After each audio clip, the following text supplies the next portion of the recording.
Até para quem não tem nenhum contato, assim, né, com o sem-teto, para mostrar quem são essas pessoas, né? Porque, do ponto de vista de senso comum, muita gente acha que o sem-teto são apenas aquelas pessoas que estão em situação de rua, né? Só que para quem é do movimento, para a gente que está ali dentro da ocupação, a gente sabe que não são os únicos que são considerados sem teto, né? Também são pessoas que estão morando de favor, que moram em barracos totalmente precários, ou pagando um aluguel que, devido à baixa renda familiar, inviabiliza a sobrevivência dessas pessoas, né? Outra coisa que é importante, quando a gente vai identificar a questão do sem-teto, é destacar a enorme quantidade de pessoas, né? De acordo com o livro lá, né? Então a gente não está tão atualizado assim, mas de acordo com o livro, são 53 milhões de brasileiros que vivem sem as condições básicas de serviço público e infraestrutura em suas moradias, né? E daí o Guilherme fala que isso que o senso comum considera de que só pessoas em situação de rua são os ditos sem teto é um erro, e é também criar um mito, né, de que é uma situação isolada e é uma exceção na realidade do nosso país, né? Só que a gente sabe que não é uma exceção, não é uma situação isolada, na verdade é majoritária, né, dentro da classe trabalhadora brasileira. Então, dessa forma, né, o Guilherme diz que o correto é afirmar de que os sem-teto são todo aquele trabalhador que tem sua vida afetada pelo problema de moradia, seja a falta dela, a precariedade dela ou a falta de infraestruturas básicas como transporte, lazer, cultura, saúde, educação, saneamento básico e etc. Quem sofre, né, o problema de moradia hoje no Brasil são aqueles que foram alvejados de forma mais brutal, mais rígida pelo capitalismo, né, com as suas armas mais potentes que ele tem para deixar o trabalhador tendo uma subvida ali, né, que é o desemprego, os salários baixos, o trabalho informal e a superexploração. A gente sabe, né, que principalmente depois da uberização, o trabalho informal cresceu muito, né? A superexploração também, não só com a uberização, mas depois da reforma trabalhista e tudo mais, a gente entende que se as pessoas que sofrem, né, com esse problema da moradia são essas pessoas que foram atingidas por esses itens que eu falei, e outros, né, também, mas de forma mais dura foi por conta desses itens, então a gente entende que todas essas mudanças que a gente viu, somente nos últimos anos, com a reforma trabalhista, a uberização, desemprego e tudo mais, foram essas pessoas que sofrem de forma mais cruel com essas armas que o capitalismo se utiliza, né? Aí, no livro, tem uma pesquisa que foi feita com 5.200 famílias que participaram de uma ocupação organizada pelo MTST, e dessas pessoas, 47% estavam desempregados. Então, para reforçar o que eu falei em cima, né, da questão do desemprego, baixos salários e tudo mais, você vê que praticamente das 5.200 famílias, praticamente metade estavam desempregadas, e daí é aí que a gente vê que, em sua maioria, as pessoas que recorrem, né, a ocupar um espaço são as pessoas que estão ali atingidas pelo desemprego, e de resto, a maioria dos trabalhadores eram trabalhadores informais e, por último, pessoas registradas, mas que mesmo registradas recebem subsalários, né? E daí também outro ponto que é importante, né, para a gente analisar e enxergar melhor quem são no sem-teto, o Boulos traz também uma pesquisa sobre a renda mensal dessas pessoas que estavam nessa ocupação, e a renda mensal dessas famílias de até um salário mínimo era 65%. Então, assim, é um número enorme ali dentro da ocupação de pessoas que recebiam até um salário mínimo. Ele não especifica ali em números a quantidade de pessoas ali por família e tal, mas você imaginar que uma família vai ter no mínimo ali 2 ou 3 pessoas para viver com um salário mínimo, dá para entender o porquê tem tanta gente procurando abrigo nas ocupações, né? E baseado nisso, né, de tudo que eu falei, a resposta do porquê essas famílias acharam na ocupação uma saída fica bem óbvia, né? E acaba sendo a única alternativa para milhões de brasileiros, né, que não tem condição de pagar um aluguel, por exemplo, e ainda arcar com o resto da despesa que uma família necessita. Todo mundo aqui é trabalhador, então sabe que, tirando a moradia, tem muitas outras coisas para a gente se preocupar, né, no nosso mês, para estar sobrevivendo, pelo menos. Aí também outra coisa que a galera, seja pessoal de direita do governo ou pessoal, população mesmo que tem um preconceito com a ocupação, e pessoal do governo, das instituições tal, que são contra a luta por moradia, né? E a gente vê, eu acho que além, só para complementar o que o Felipe falou, eu acho que além de, eu acho que em alguns casos é omissão, mas em sua maioria eu acho que é a ação do Estado mesmo para ocasionar essa situação que a gente vê. Então, assim, não é só que eles fazem vista grossa para certas coisas, como essa questão de não começar a cobrar o IPTU regressivo, lá, progressivo, quer dizer, e tal. É também uma ação operada, um projeto político de... Isso daí até do PT também, o próprio Boulos fala disso no livro, né? Ele fala do DEM até o PT, então a gente vê que é a política institucional como um todo, né? Que agem contra, né, o trabalhador, não só na questão de moradia, mas como um todo, e também não garantem nem o direito constitucional, que é o que o Felipe explicou muito bem para a gente aí. Então, assim, a luta por moradia, de uma forma inicial, vamos dizer assim, não é nem com horizonte revolucionário, socialista, nem nada, é só cumprir o que já tem na nossa Constituição, da nossa democracia burguesa hoje, né? E o que usam muito também de questionamento, né? Falar, mas da onde que vieram essas pessoas que hoje estão em ocupação, né? Se eles tinham algum lugar para morar antes, só agora foram atrás de uma ocupação. Então a gente vê que tem várias respostas, né, para essas justificativas chulas, né, que utilizam, né?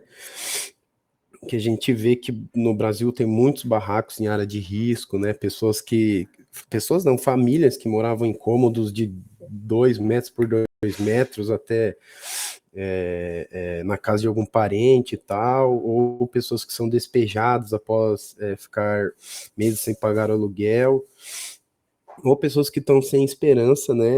Que já estão aguardando ali seus 20, 30 anos na fila de algum programa habitacional. Aliás, tem um caso desse que eu acho que o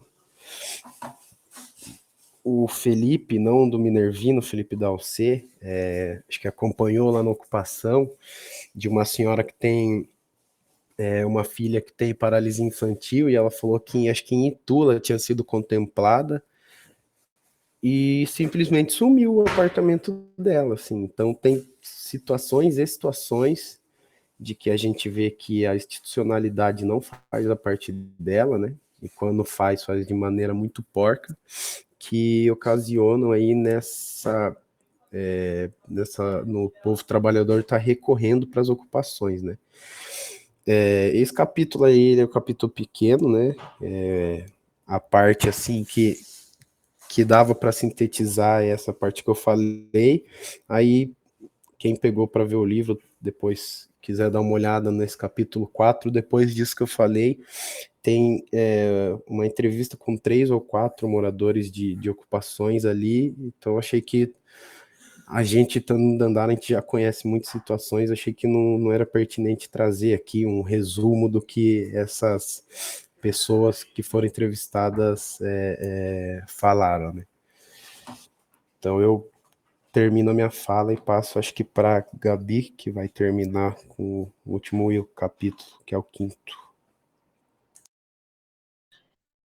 Obrigada, Chopin. Para finalizar, então, o livro, o Boulos ele traz o capítulo 5, intitulado de Organização Coletiva e Poder Popular. Aqui ele vai dizer que os sem-teto, quando eles ocupam um terreno, eles pretendem construir casas para quem precisa, e mesmo quando a casa ela não vem e acontece deles serem despejados, ainda tem muitas conquistas importantes para aqueles que tiveram a coragem de se levantar e lutar por seus direitos. Dentro de uma ocupação, toda essa questão da vivência coletiva, dentro dessas ocupações que são organizadas, que ele vai trazer alguns exemplos, as formas de novas apropriações desse território, como as famílias vão se utilizar desse espaço para constituir aí a sua moradia, o engajamento nas decisões e mobilizações coletivas que são necessárias para que esses moradores eles conquistem os seus direitos ali de moradia desse espaço, eles constroem uma referência de organização coletiva e de poder popular para esses moradores. E faz com que a ocupação seja um espaço de enfrentamento da lógica da cidade e do capitalismo. No discurso dominante, as ocupações elas são vistas como as responsáveis pelo caos urbano, pela falta de planejamento das cidades, e de um consenso geral, as pessoas acreditam que precisa despejar esses moradores e reprimir a formação de outras ocupações. Esse discurso, ele está na voz de muitos governantes, como o Chapéu acabou de citar, desde do DEM com a União Brasil, e o PT também, muitos governantes do PT também têm esse discurso de defender mesmo o despejo desses moradores.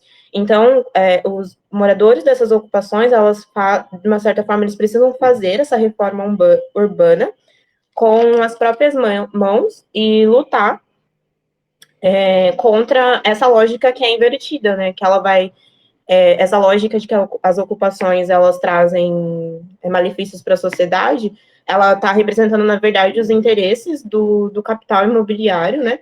E acaba transformando esses moradores, que são vítimas, em vilões, sendo que são eles que estão sofrendo com esse processo de crescimento urbano, que a gente já viu que não faz sentido, que não tem necessidade de se continuar construindo casas, construindo prédios, não existe essa necessidade.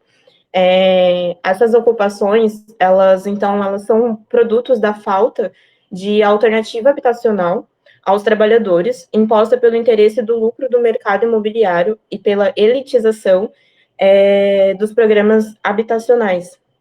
São responsáveis por a formação dessas ocupações, então, o Estado e os grandes proprietários, por terem desenvolvido esse modelo irracional do desenvolvimento urbano. Os governos, além deles autorizarem que as grandes empresas e empreiteiras, elas façam a construção sem ter nenhum tipo de restrição, eles autorizam e também não exigem nada em contrapartida. Então, elas têm todo o poder de construir sem ter que dar grandes satisfações, né? E os governantes são os mesmos também que vão se preocupar numa cidade em investir em construções de avenidas, de pontes, e vão deixar as áreas que estão recebendo os moradores por conta desses programas de habitacionais, que estão em lugares mais periféricos, ao invés de deles levarem infraestrutura para esses bairros, de levarem a questão do transporte público, de coleta de lixo, que são coisas básicas, eles vão se preocupar em continuar construindo mais conjuntos habitacionais no meio de lugares desertos, que não possuem esse acesso. Então, a gente é preciso questionar o imaginário dominante, em que a gente identifica as ocupações e as favelas como inimigos, como coisas ruins para as cidades. As favelas também, elas seriam o produto dessas ocupações que não receberam infraestrutura, que não tiveram um suporte, que não conseguiram ter acesso aos seus direitos, e a partir disso, eles acabam se tornando favelas por conta dessa questão da infraestrutura. As políticas habitacionais, elas deveriam levar a infraestrutura para esses locais, porque para conseguir dar condições dignas de moradia para esses moradores, porque ninguém quer morar numa favela, não é uma questão de que a pessoa ela tem o desejo de estar ali, são as condições que fazem com que ela precise estar morando em casas que são chamadas de barracos e tudo, mas são famílias que, como todas as outras famílias, querem ter um local seu, mas que o Estado não ajuda, não garante esses direitos. Quando as ocupações elas passam a ser organizadas por movimentos populares, vai fazer com que ali dentro se produza questionamentos contra a segregação e a irracionalidade da cidade do capital. Aí o Boulos ele vai trazer alguns exemplos de ocupações no estado de São Paulo que os trabalhadores acabaram fazendo ali com as próprias mãos, organizaram com as próprias mãos ali, mostrando essa questão do poder popular.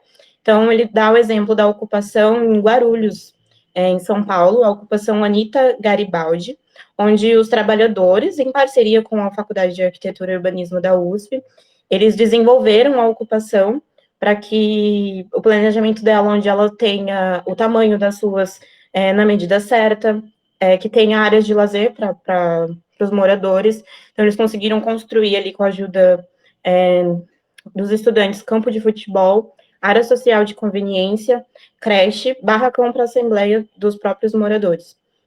Aí ele dá outro exemplo também, que é a ocupação Pinheirinho, de São José dos Campos, que até quando ele havia feito o livro, ainda ela não tinha passado pelo processo de violência da polícia de despejo, né? Mas a ocupação Pinheirinho, eles tinham um diferencial porque os lotes que foi destinado ali, que a ocupação conseguiu se organizar, eles separaram lotes para os moradores que eram maiores do que de alguns lotes dos bairros ali próximos, e esses lotes, eles serviam para contribuir já com a produção dos próprios moradores ali, trabalhadores, que eles possuíam a atividade agrícola. Então, além deles terem ali o espaço para moradia, eles também podiam produzir o próprio alimento, que é uma questão também muito importante dentro das ocupações, a questão da alimentação. Essa ocupação também, ela foi vista como como um resultado positivo ali da organização dos moradores. Eles conseguiram construir também áreas de convivência e levantar barracões para local de assembleia dos próprios moradores. Em fevereiro de 2012, essa ocupação ela passou por um massacre da polícia militar. A polícia militar despejou 1.600 famílias, 2 mulheres foram violentadas sexualmente e 5 pessoas ficaram desaparecidas. A notícia repercutiu na época, por conta dessa agressão dos poderes, a agressão do Estado contra esses moradores, e a pergunta é por que a reação da justiça do Estado com moradores é tão cruel, né? O que daria o direito do Estado, da PM, entrar e fazer essas atrocidades com pessoas que estão tentando buscar apenas o direito que já está ali na lei, na Constituição, que tem direito à moradia, mas eles não conseguem ter esse direito. E nem quando eles estão se organizando e tentando fazer, né, o uso social de um terreno ali, ainda tem essa retaliação. Ele dá exemplo também de outras ocupações, mas eu não vou trazer aqui, para não se alongar muito.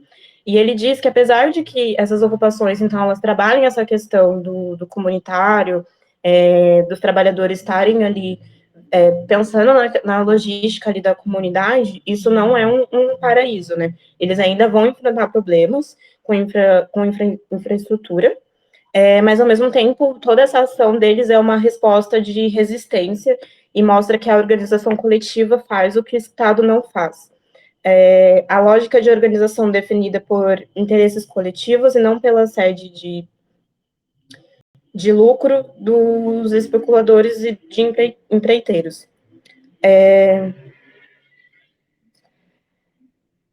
Essa reforma urbana com as próprias mãos, que esses moradores de ocupação fazem, eles se apropriam de um espaço urbano, trabalham o interesse coletivo, realizam uma organização autônoma dos trabalhadores, enfrentando o Estado e buscando a garantia dos seus direitos. O modelo de organização coletiva faz com que o trabalhador ele saia daquele modelo que o capital quer, de um trabalhador apenas como um consumidor passivo do capital, que vai dizer sim, senhor, durante a semana inteira, nos domingos vai à igreja, diz amém, e não luta, não tem um pensamento crítico, não para ver a realidade em qual se está inserida. Se um trabalhador ele não possui uma casa, nessa lógica, ele foi porque ele não trabalhou o suficiente. Se ele trabalhou tantos anos e ainda não conseguiu adquirir um imóvel, é porque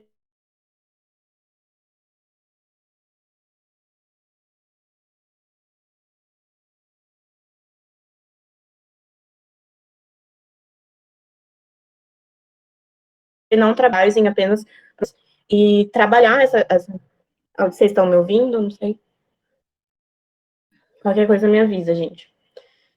Esses trabalhadores vão ter que se unir ali com os outros para eles conseguirem se organizar para lutar com essa moradia.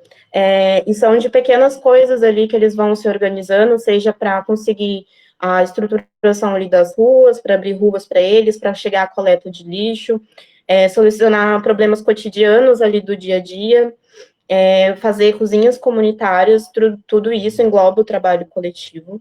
Quando os moradores também realizam assembleia entre eles para definir coletivamente ali as regras do ambiente ali do território deles, esses moradores, então, eles saem dessa posição política de passividade imposta pela democracia burguesa e, a partir desse trabalho coletivo, acaba se formando trabalhadores militantes, que eles vão deixar de ser passivos para, tipo, se tornarem ativos da sua própria história, se reconhecer ali como pessoas dignas de ter os seus direitos e de lutar por seus direitos. Para a gente conseguir proteger uma área de ocupação e auxiliar ali na luta do poder popular, é necessário uma realização em conjunto de ações que pressionem o Estado para que consigam olhar para essas pessoas de condições vulneráveis. Daí o Boulos fala da importância de se construir marchas, de ocupar, fazer, ele coloca a palavra acampamentos em prédios públicos, né, não colocou ali ocupar os prédios públicos, mas de estar ali presente para que a gente consiga pressionar o Estado, então, para que dê essa atenção. E todo esse aprendizado, ele não vai se perder, mesmo que aconteça um eventual despejo, toda a experiência que um morador passa a ter depois que ele vai morar numa ocupação, ela vai acabar se tornando ali uma sabedoria popular. Participar de uma ocupação organizada representa um despertar aos trabalhadores. Eles desenvolvem uma nova visão das relações sociais e políticas ao qual estão inseridos, atuando de modo crítico e ativo. A ocupação pode se tornar uma escola de luta, um despertar para os sujeitos tratados pelo capitalismo a ferro e fogo nas periferias. Do chão da periferia segregada, muitos combates ainda poderão brotar. Ele finaliza assim. Ele traz o anexo ali sobre contando a história da ocupação de Pinheirinhos, e ele traz também as referências que ele utilizou, e assim ele finaliza o texto, o livro. Agora, eu acho que esse texto deu para concluir, eu acho que esse texto do livro do Boulos, ele traz, apesar de ele ser pequeno, ele traz bastante informações. Eu acredito que essas informações, elas conseguiram sanar algumas dúvidas, talvez sobre, que algumas pessoas poderiam ter sobre a questão de ocupação. Eu mesmo não tinha muita familiaridade, eu acho que esclareceu muita coisa, ainda tem muita coisa para a gente estar entendendo, para que a gente consiga levar para o nosso local de atuação. Mas eu acredito que nesse primeiro momento, para dar início para o debate, o texto ele traz coisas bem pontuais que a gente consegue compreender melhor sobre a luta por moradia. Finalizando, então, essa primeira parte, vou abrir agora para a questão dos debates. Os camaradas que quiserem fazer algum comentário, acrescentar algo a mais para contribuir com o nosso debate, trazer também sugestões de coisas que a gente pode estar levando para a ocupação da Andária, para a gente estar discutindo sobre a questão do moradia lá com os moradores também, está aberto para o debate, só ir se inscrevendo, gente.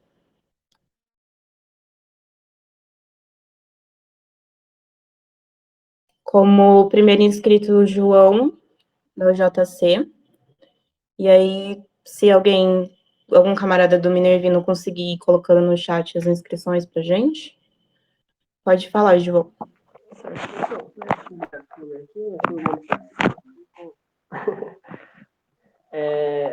Oi, camaradas, tudo bom? Primeiramente, né, agradecer a formação que os camaradas fizeram, foi muito enriquecedora. É um texto do Boulos que eu nunca tive acesso à leitura dele completo, assim, já tinha visto citações a eles em diversos locais, mas nunca tinha lido esse texto, mesmo sendo muito curto, né?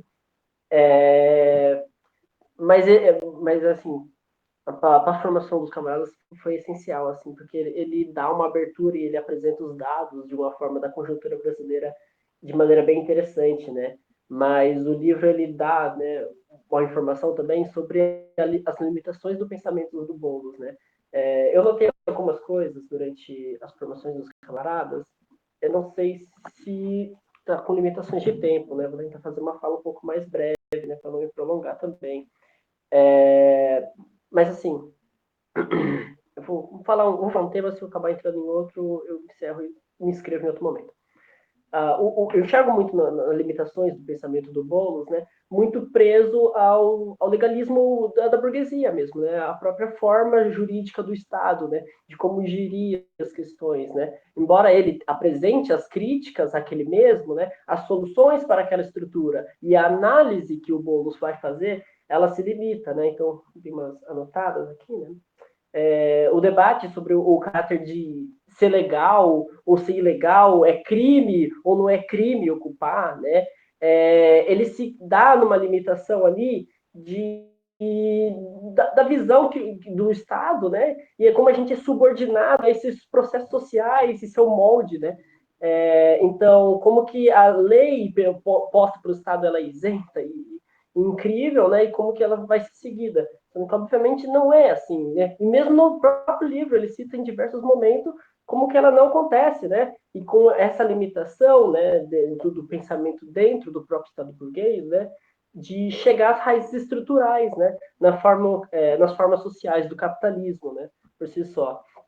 Então, eu deixei uma coisa que eu escrevi aqui, através de um texto do Pachucanes, que é superar a própria forma jurídica, né, e a forma política estatal, estruturais do capitalismo, né, assim como a luta política pela transformação social, se faz mediante de uma crise da própria legalidade do capitalismo, né, que se reproduz na base da exploração e da opressão de classe, da classe trabalhadora. A concepção da legalidade e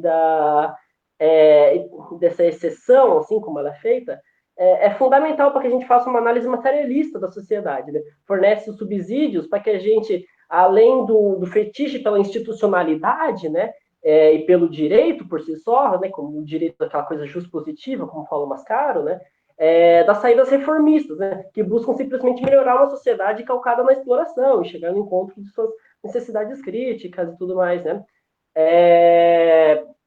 Então, é importante para que a gente, né, fosse para pensar o socialismo, né, que a gente enxergue, além disso, né, como que foram feitas dentro das experiências socialistas, né, a moradia comum, né, como que foram feitas aquelas moradias pensadas em Bauhaus, ali naquele momento de efervescência de uma arquitetura diferente, né, de uma arquitetura pensada na nossa como é que é? Eu anotei aqui, ó, nossos conceitos de habitação e organização comum, né, da moradia, né?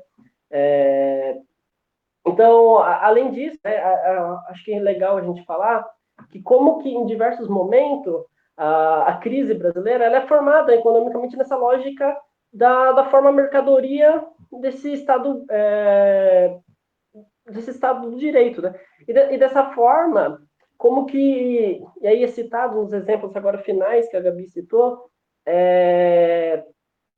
como que na forma hoje do sistema político que é o liberal, né, que pode ser chamado até de neoliberal, né, então nessa forma política ele sequer respeita os direitos, né, então os próprios direitos individuais eles são completamente desmantelados, aí eu dei uma listadinha aqui, né, desde o Temer, né, algumas coisas, então reformas administrativas, extinção do Ministério da Cidade, desmantelou os espaços de participação social, especialmente do Conselho Nacional das Cidades, que reunia representantes de movimentos sociais, ONGs, sindicatos, organizações, encerrou Minha Vida, vetou o projeto de despejo zero, depois esse processo vai voltar em diversos momentos, né? E uma das coisas, então, né, dentro da luta ali, da própria instituição burguesa, né, vamos ter uma vitória, por exemplo, o PCB de Piracicaba, que vai ter lá a lei eu anotei aqui, ó, lei do despejo zero de Piracicaba, que foi uma importante vitória para os camaradas lá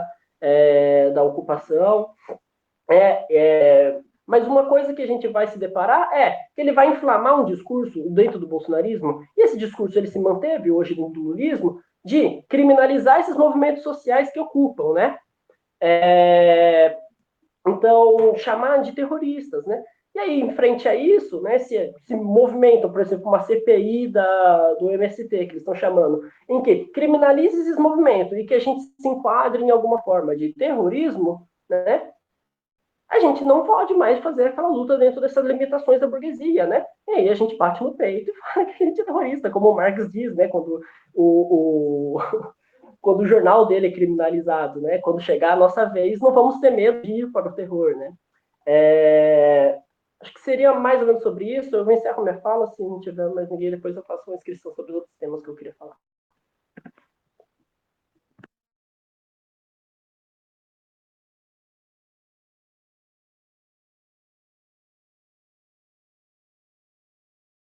O Felipe.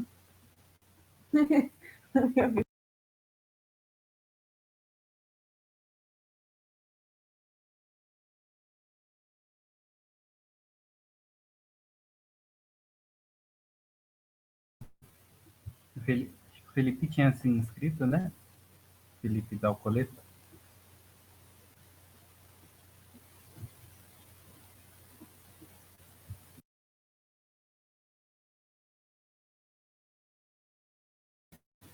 Ah, tá só.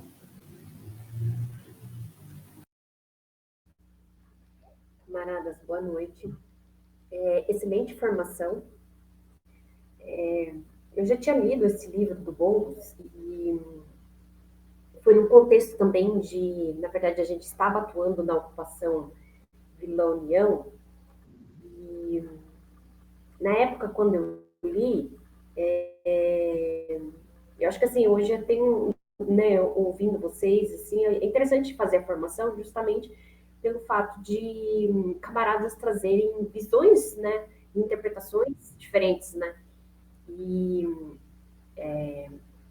como o João da UJTC comentou, que o livro em si, ele é importante para nós, né, que está fazendo essa inserção, mas a gente tem que avaliar o livro de uma forma crítica, né, que tem esses o Boulos ele coloca dessas formas limitadas, né? Mas eu acho que, assim, para nós aqui, né, enquanto militantes inseridos na ocupação da Andara,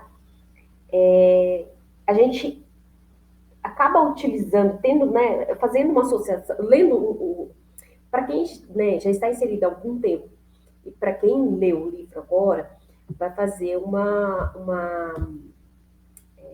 fala? Vai ver que muitas coisas que estão nesse livro é o que a gente identifica na realidade dessas pessoas. O que foi falado, por exemplo, de especulação, ali naquele espaço mesmo, onde os moradores estão hoje, eu lembro que, em conversa com os moradores, e os camaradas que estão há mais tempo lá, que iniciaram, inclusive, a ocupação lá, provavelmente deve saber exatamente qual que é o tempo, né? De que aquela terra onde eles estão lá, ela estava sem função social. Inclusive, ali é um local, né, que é da prefeitura, e era um local que estava destinado para ser moradia social, mas que era um projeto que nunca saía do papel. Um projeto que nunca saiu do papel. Aí, a partir do momento que teve a desocupação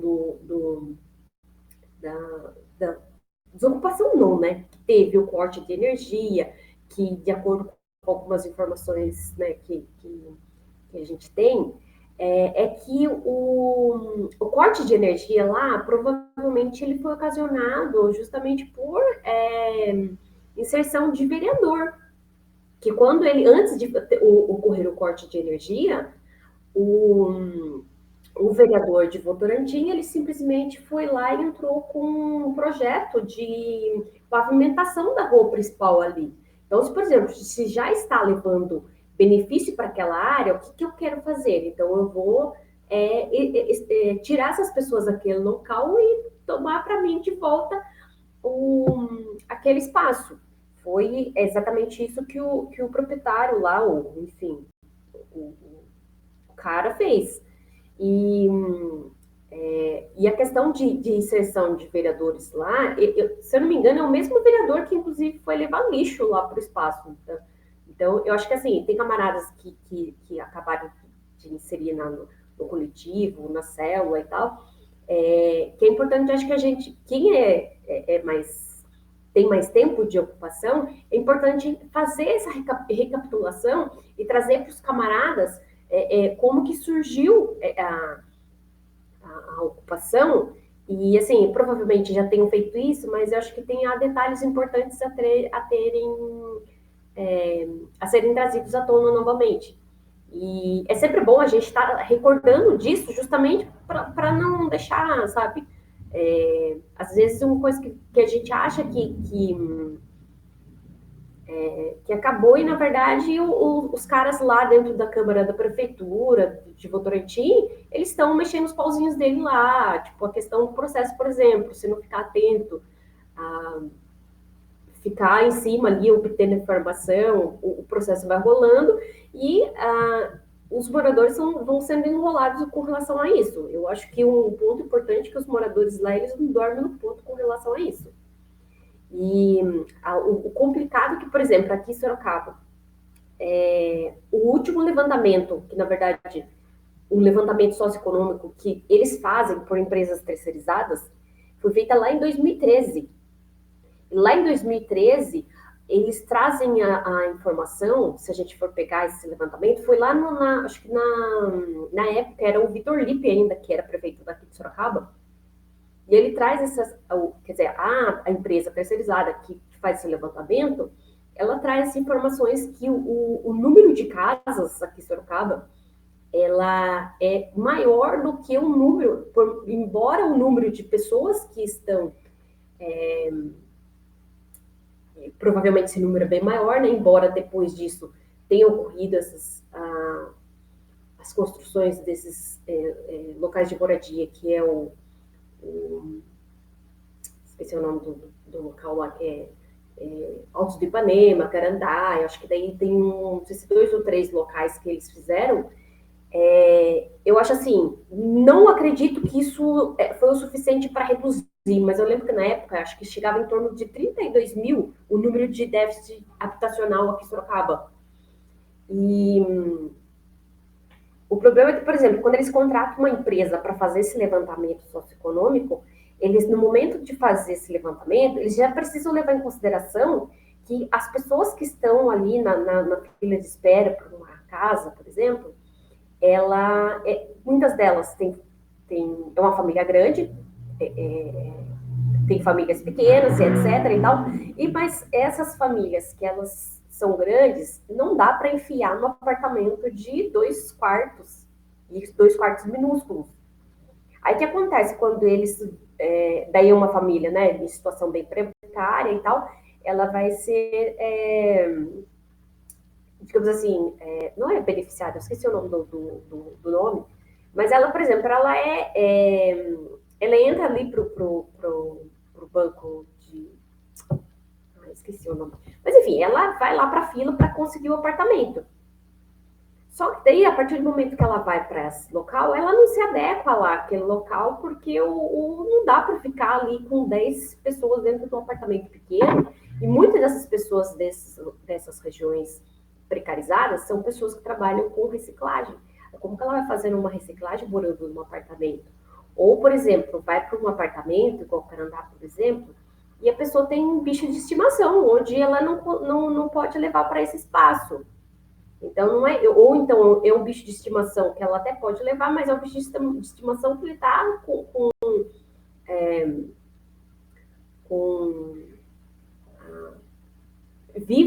já viveu, assim, enfim, toda a vida ali num ambiente totalmente diferente. Então, a partir do momento que vai para esse outro ambiente, é bem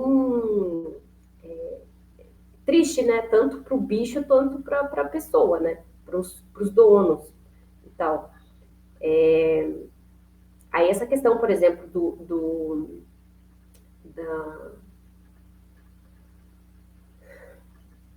esqueci o nome.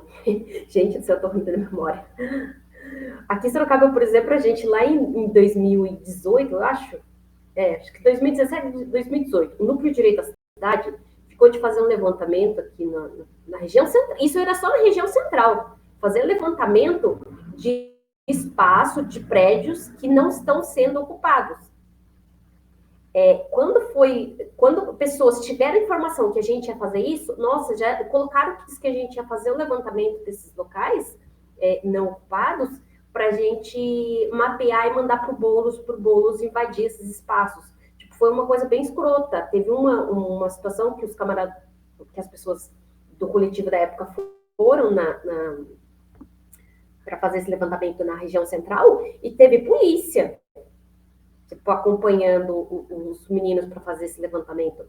Então, o negócio é feio mesmo, tipo, a pessoa está tão numa visão ali, né, de o imóvel é meu, eu não estou pagando IPTU, tenho a questão do IPTU progressivo, mas a prefeitura também não faz questão de olhar para isso, né, porque aqui em Sorocaba, esse local da ocupação Vila União,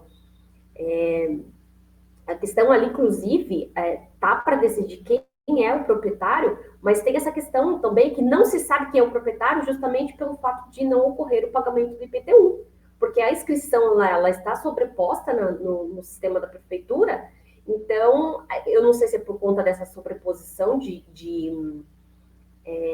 escritura, que a prefeitura também, acho que tem a dificuldade de fazer a cobrança do IPTU, mas o valor do IPTU, ele é tão grande que eles pensam em fazer o abatimento, tipo, não tirar as pessoas de lá, mas utilizar essa dívida de IPTU para bater no terreno.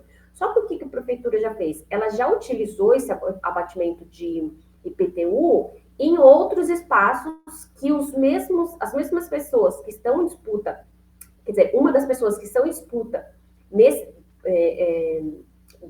em disputa no terreno dessa ocupação, ela já teve disputa em outro espaço, ela já teve, digamos assim, beneficiada, né, pela prefeitura, na verdade, digamos assim. Porque daí a prefeitura está devendo valor para ela, né? É bem, bem louco esse negócio. Mas é isso, camaradas. Encerro, acho que eu falei demais já.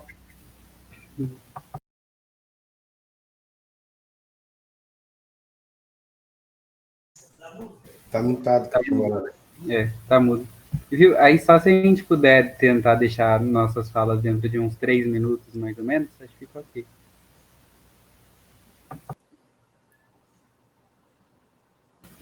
Aí a gente avisa aqui no chat. E tá mudo ainda, Felipe.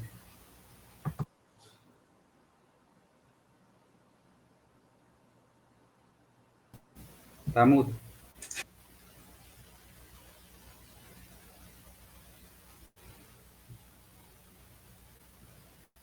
Ainda tá mudo.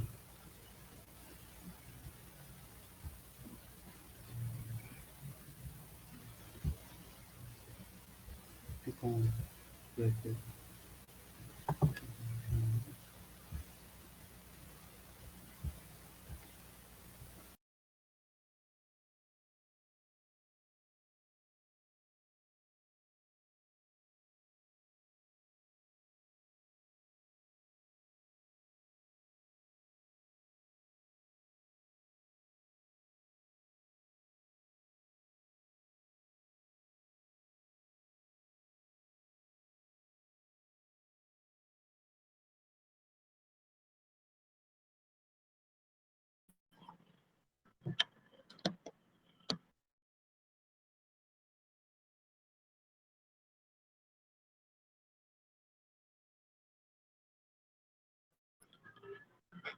Tá mudo mesmo? Tá. Não, acho que tá. Bom, eu vou... Matheus, se você quiser ir adiantando. Sim. Bom, eu só queria colocar alguns pontos só, né? Primeiro que eu acho que até o momento a gente não teve, né, nenhuma formação, algo assim, mais voltado para debate, né, a respeito da questão de moradia no complexo, no geral, né? Então a nossa ideia foi justamente iniciar esse debate, né? Ao menos, né, eu espero que isso possa fomentar debates internos, né, dentro do coletivo, dentro dos coletivos, dentro da célula, na JC e na UC, né? Que isso possa de alguma maneira fazer com que esses debates levem para um senso crítico, né? Um pensamento crítico com relação ao livro e com relação ao Boulos também, né? A gente sabe das problemáticas, né, que a gente tem com relação à questão de alinhamento, né, assim como o João tinha colocado anteriormente, né, e é isso, né, tipo, a gente, enquanto membros do complexo do PCB, ter esse pensamento crítico com relação ao que ele coloca aqui nesse livro, né, que isso possa ajudar a gente a estar iniciando a fomentar esse debate e também, né, de maneiras de dialogar junto dos moradores, né. Tem um ponto que eu acho interessante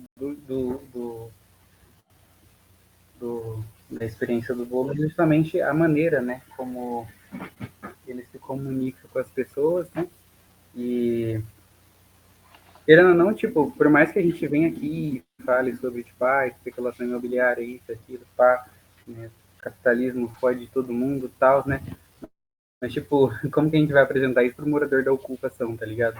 Tipo, né, a gente tem que pensar, né, em maneiras de conseguir transmitir o nosso pensamento de uma maneira que não seja simplista, mas que a gente consiga fazer com que o morador entenda aquilo que a gente quer passar, né? Que a gente consiga apresentar as contradições, né, que estão presentes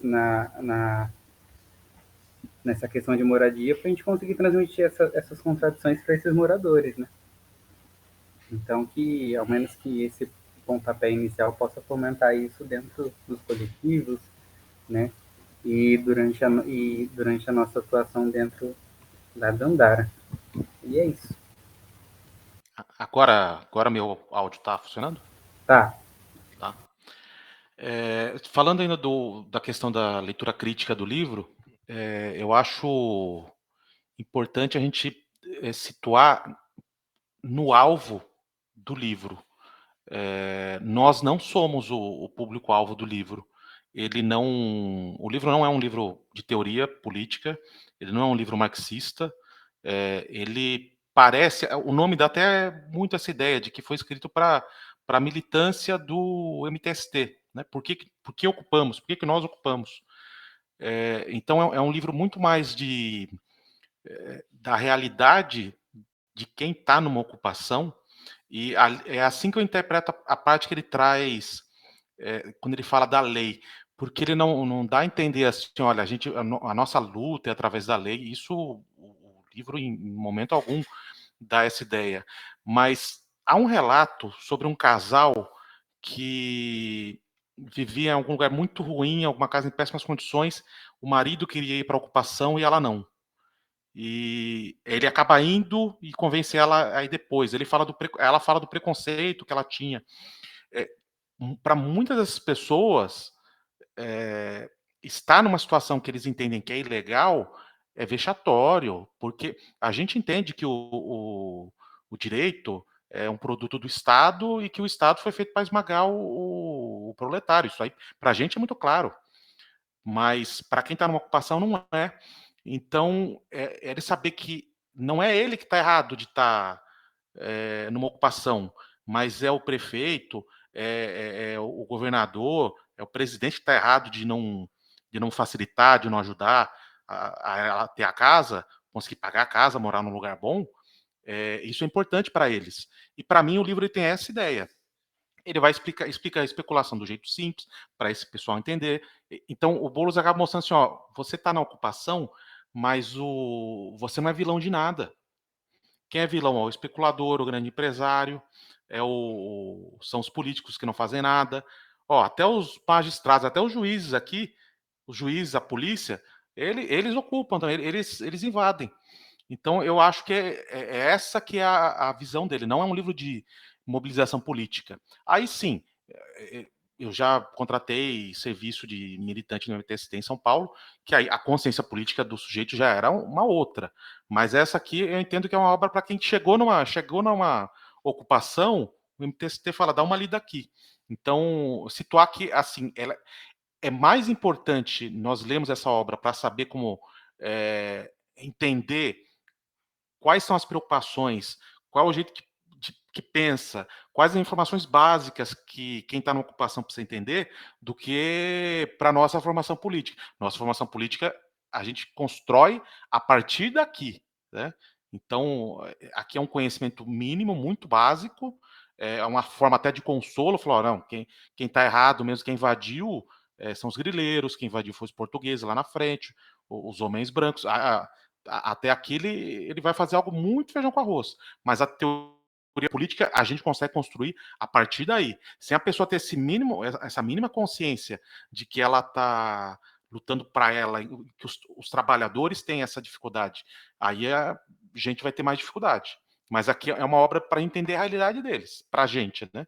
E para eles terem uma mínima noção do que está acontecendo ao redor deles. E aí a gente faz o nosso trabalho de construção política, de elevação da consciência de classe a partir daí. Encerro minha fala.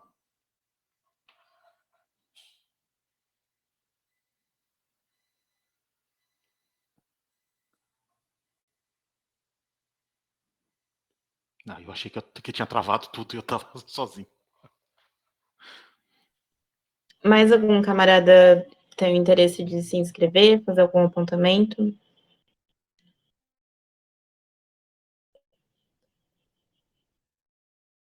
Bom, gente, eu acho que é isso. A gente tem atividade no Dandara agora, dia 29 e dia 30. Eu acho que a partir daqui, do que a gente levantou, a gente tem alguns pontos que a gente pode estar levando e construindo com os moradores dessa forma simples, como o texto traz, para que a gente consiga, né, fazendo ali nosso papel de organização política, tentar ajudar os moradores a se organizarem coletivamente lá também, né? Eu acho que essa é a nossa função ali também, e entender e buscar compreender como outras ocupações conseguiram ter alguns avanços é importante. Eu acho que, como um início para esse processo de formação sobre ocupações, a gente já tem tem alguns encaminhamentos para a gente estar dando mais olhadas, talvez se inspirar também, talvez não, com certeza se inspirar nos camaradas de Piracicaba e tá contribuindo lá na Dandara e construindo essa questão do poder popular. Bom, gente, eu acho que é isso. Nós, como coletivo Negro Minervino de Oliveira, a gente agradece a presença de todo mundo que tirou um tempinho nessa noite para estar participando aqui com a gente também, por ter paciência com a gente, com nossas algumas questões. E é isso, gente. Muito, muito obrigada. Pretos e vermelhos venceremos e vamos juntos construindo o poder popular. Muito obrigada, gente. Boa noite. Até a próxima. Boa noite, camaradas. Boa noite, camarada. Boa noite. Boa noite. Boa noite, camaradas. Boa noite, camaradas. Muito obrigado aí pela formação. Valeu.